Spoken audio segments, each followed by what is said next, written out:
Friends, CSIR துறையில தான் வந்து ஒரு நிரந்தரமான வேலைவாய்ப்பு வந்து குடுத்துருக்காங்க. ஸோ இந்த வேலைக்கு வந்து கல்வி தகுதினா, நீங்க டிப்ளமோ முடிச்சவங்க, டிகிரி முடிச்சவங்க வந்து இதுக்கு எலிஜிபிள். ஸோ உங்களுக்கு போஸ்டிங் வந்து நம்ம தமிழ்நாட்ல தான் வந்து உங்களுக்கு இருக்க போது. சேலரின்னு பொறுத்தவரைக்கும் ரூ. 56,916 உங்களுக்கான சேலரி வந்து வரும்.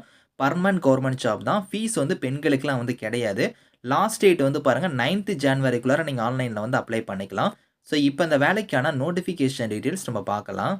ஸோ கைஸ், இதான் வந்து பாருங்க உங்களுக்கு அஃபிஷியல் நோட்டிஃபிகேஷன். ஸோ சிஎஸ்ஐஆர் டிபார்ட்மெண்ட்லேருந்து பாருங்க உங்களுக்கு இந்த வேலைவாய்ப்பு குடுத்துருக்காங்க. அதாவது சென்ட்ரல் எலக்ட்ரானிக்ஸ் இன்ஜினியரிங் ரிசர்ச் இன்ஸ்டிடியூட்ல தான் வந்து இந்த வேலைவாய்ப்பு உங்களுக்கு வந்திருக்கு. ஸோ இதில வந்து பாருங்க உங்களுக்கு ஆன்லைன் மோட் அப்ளிகேஷன் தான். உங்களுக்கு last date of online application 9த் ஜான்வரிக்குள்ளார நீங்க ஆன்லைன்ல வந்து அப்ளை பண்ணிக்கணும். So technical and support staff கேட்டகரில வந்து உங்களுக்கான போஸ்டிங் வந்திருக்கு. ஸோ இதில வந்து பாருங்க இப்ப நீங்க டெக்னிக்கல் அசிஸ்டன்ட் கேட்டகரிக்கு வந்து அப்ளை பண்ற மாரி இருந்தா, ஸோ உங்களுக்கு வேக்கன்சி வந்து ஒரு 11 வேக்கன்சி குடுத்துருக்காங்க. இதில சேலரி வந்து பாருங்க 35,400ல இருந்து 1,12,400 வந்து உங்களுக்கான சேலரி வந்து வரும். அந்த 35,400ங்கிறது பேசிக் பே தான். இது இல்லாம எக்கச்சக்கமான அலவன்ஸ் இருக்கும். உங்க கைக்கு வந்து பாருங்க உங்களுக்கு வந்து ரூ. 56,916 வந்து உங்களுக்கான சேலரி வந்து அப்ராக்ஸிமேட்டா பெர் மந்த்க்கு வந்து இருக்கும் அப்படிங்கிறத குடுத்துருக்காங்க. ஏஜ் லிமிட்ட பொறுத்தவரைக்கும் அதிகபட்சமா 28 வயசு வரைக்கும் நீங்க அப்ளை பண்ணிக்கலாம். ஜெனரல் கேட்டகரியா இருந்தா. இவங்கள தவிர்த்து நீங்க எஸ்சி, எஸ்டில வரீங்கன்னா 5 இயர்ஸ் வரைக்கும் உங்களுக்கு ஏஜ்ல இருந்து ரிலாக்சேஷன் இருக்கு. ஓபிசியா இருந்தா உங்களுக்கு 3 இயர்ஸ் வரைக்கும் இருக்கும். பிடபிள்யூடியா இருந்தா 10 இயர்ஸ் வரைக்குமே உங்களுக்கு ஏஜ்ல இருந்து ரிலாக்சேஷன் வந்து இருக்கும் அப்படிங்கிறது சொல்லியிருக்காங்க.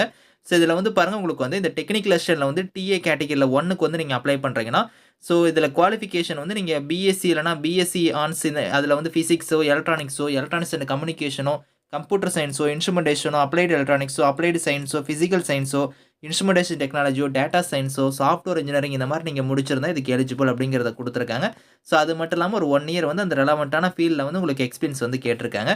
ஸோ அப்படி இல்லன்னா நீங்க பிஎஸ்சில வந்து பாருங்க, நீங்க வந்து ஆர்ட்ஸ் இல்லன்னா வந்து பிஎஸ்சிலே வந்து பாருங்க அந்த இதில physics, electronics and communication, computer science, so instrumentation, applied electronics இந்த மாரி நீங்க முடிச்சுட்டு, அதுக்கு ஈக்குவலன்ட்டா நீங்க வந்து பார்த்தீங்கன்னா 1 இயர் ஃபுல் டைம்ல வந்து ப்ரொஃபஷனல் குவாலிஃபிகேஷன் நீங்க ஏதாவது பண்ணியிருக்கீங்க அப்படின்னா வந்து நீங்க அப்ளை பண்ணிக்கலாம் அப்படிங்கிற மாரி குடுத்துருக்காங்க. அதாவது உங்ககிட்ட எக்ஸ்பீரியன்ஸ் இல்ல அப்படின்னா, 1 இயர் நீங்க ஃபுல் டைம்ல வந்து ப்ரொஃபஷனல் குவாலிஃபிகேஷன் நீங்க முடிச்சிருந்தவங்க கூட அப்ளை பண்ணிக்கலாம். இதே குவாலிஃபிகேஷனுக்கு அப்படிங்கிறத குடுத்துருக்காங்க. அடுத்து டிஏ2 கேட்டகரிக்கு நீங்க அப்ளை பண்றீங்கன்னா, இதுக்கு நீங்க டிப்ளமோ முடிச்சவங்க வந்து அப்ளை பண்ணலாம்.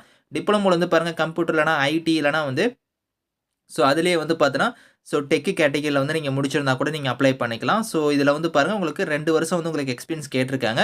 அப்படி இல்லன்னா நீங்க வந்து அந்த டிப்ளமோ கோர்ஸ் வந்து நீங்க முடிச்சுட்டு, நீங்க 2 இயர்ஸ் வந்து பார்த்தீங்கன்னா, ஸோ அந்த கம்ப்யூட்டரான ஐடி இதில வந்து உங்ககிட்ட எக்ஸ்பீரியன்ஸ் இருந்தால் நீங்களுமே வந்து அப்ளை பண்ணலாம் அப்படிங்கிற மாரி குடுத்துருக்காங்க. ஸோ இதில செலக்ஷன் பொறுத்தவரைக்கும் பார்த்தீங்கன்னா, உங்களுக்கு வந்து உங்களோட அப்ளிகேஷன் வந்து ஸ்கிரீனிங் பண்ணுவாங்க. ஸ்கிரீனிங் பண்ணி உங்களுக்கு வந்து பார்த்தீங்கன்னா, ஓஎம்ஆர் பேஸ்ல உங்களுக்கான எக்ஸாம் இருக்கலாம். அப்படி இல்லன்னா சிபிடி மெத்தட்ல உங்களுக்கான எக்ஸாம் வந்து இருக்கும் அப்படிங்கிற மாரி குடுத்துருக்காங்க. இங்கிலீஷ் அண்ட் ஹிந்தில தான் கொஸ்டின் பேட்டர்ன் வந்து இருக்கும். நீங்க இங்கிலீஷ்லயே நீங்க வந்து இதுக்கான அட்டெண்ட் பண்ணிக்கலாம். ஸோ இதில ஸ்டாண்டர்ட் ஆஃப் எக்ஸாம் வந்து பார்த்தீங்கன்னா, உங்களுக்கு டிப்ளமோ லெவல்ல நீங்க அப்ளை பண்றீங்கன்னா, அதுக்கான கொஸ்டின்ஸ் வந்து வரும். அதே கிராஜுவேட் லெவல்னா அந்த போஸ்டிங்க்கு தகுந்த மாரி உங்களுக்கான கொஸ்டின்ஸ் வந்து இருக்கும். 200 கொஸ்டின்ஸ் வந்து வரும்.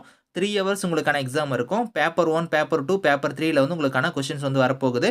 அது வந்து பாருங்க உங்களுக்கு டைம் அலாட்மே குடுத்துருக்காங்க. இதில குடுத்துருக்கிற மென்டல் எபிலிட்டி டெஸ்ட் வந்து ஒரு 50 கொஸ்டின்ஸ் வந்து வரும்.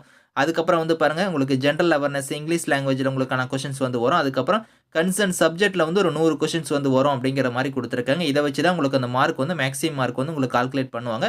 நெகட்டிவ் மார்க் வந்து இருக்கு. உங்களுக்கு ஒரு கொஸ்டின்ஸ் தப்பா எழுதுனா உங்களுக்கு நெகட்டிவ் மார்க் வந்து போகும். அதே மாரி ஏஜ் லிமிட் நான் சொன்னேன் பார்த்தீங்களா, எஸ்சி, எஸ்டிக்கு வந்து 5 இயர்ஸ் வரைக்கும் ஏஜ்ல இருந்து ரிலாக்சேஷன் இருக்கு. ஓபிசியா இருந்தா உங்களுக்கு 3 இயர்ஸ் வரைக்கும் இருக்கும். பிடபிள்யூடியா இருந்தா உங்களுக்கு 10 இயர்ஸ் வரைக்குமே வந்து ஏஜ்ல இருந்து உங்களுக்கு வந்து ரிலாக்சேஷன் வந்து இருக்கும். இதில நான் சேலரி சொன்னேன் பார்த்தீங்களா, அந்த சேலரி இல்லாம என்னென்ன அலவன்ஸ் வரும் அப்படிங்கிறத இங்க குடுத்துருக்காங்க. இதையும் செக் பண்ணிக்கோங்க. நீங்க ஒரு இந்தியன் சிட்டிசனா இருந்தாலே இதுக்கு எலிஜிபிள் தான். நீங்க அப்ளை பண்ணிக்கலாம். ஸோ பிளேஸ் ஆஃப் போஸ்டிங் வந்து பார்த்தீங்கன்னா, நம்ம சென்னையில வந்து உங்களுக்கான பிளேஸ் ஆஃப் போஸ்டிங் வந்து இருக்கும் அப்படிங்கிறதையும் இங்க குடுத்துருக்காங்க. ஸோ இந்த இன்ஸ்ட்ரக்ஷன் வந்து கரெக்ட்டா நீங்க ரீட் பண்ணி பாருங்க. ஆன்லைன் மோட் அப்ளிகேஷன் தான் இங்க வெப்சைட் லிங்க் குடுத்துருக்காங்க. அந்த வெப்சைட்ல போய் நீங்க ஆன்லைன்ல வந்து ஸ்டெப் பை ஸ்டெப்பா நீங்க வந்து அப்ளை பண்ணிக்கோங்க. அப்ளிகேஷன் ஃபீஸ்ன்னு பொறுத்தவரைக்கும் எஸ்சி, எஸ்டி, பிடபிள்யூடி ஃபீமேல் கேட்டகரிக்கு வந்து ஃபீஸ் கிடையாது. இவங்கள தவிர்த்து மீதி இருக்கிறவங்களுக்கு வந்து ரூ. 500 வந்து ஃபீஸு. அந்த ஃபீஸ் வந்து பாருங்க இங்க குடுத்துருக்கிற மாரி இந்த நெஃப்ட்டோ இல்லன்னா பேங்க் ட்ரான்ஸ்ஃபரோ இந்த மாரி வந்து நீங்க வந்து இந்த அக்கவுண்ட் டீட்டெயில்ஸ் குடுத்துருக்காங்க. இதுக்கு வந்து நீங்க வந்து பே பண்ணிக்கலாம் அப்படிங்கிற மாரி குடுத்துருக்காங்க. ஸோ லாஸ்ட் டேட் வந்து உங்களுக்கு 9த் ஜனவரி தான் லாஸ்ட் டேட். நீங்க அப்ளை பண்ணும்போது என்னென்ன டாக்குமெண்ட்ஸ்லாம் நீங்க அப்லோட் பண்ணணும் அப்படிங்கிறதுக்கான இன்ஸ்ட்ரக்ஷனுமே இங்க இருக்கு. நீங்க கரெக்ட்டா செக் பண்ணிட்டு நீங்க அப்ளை பண்ணிக்கோங்க. Thank you friends.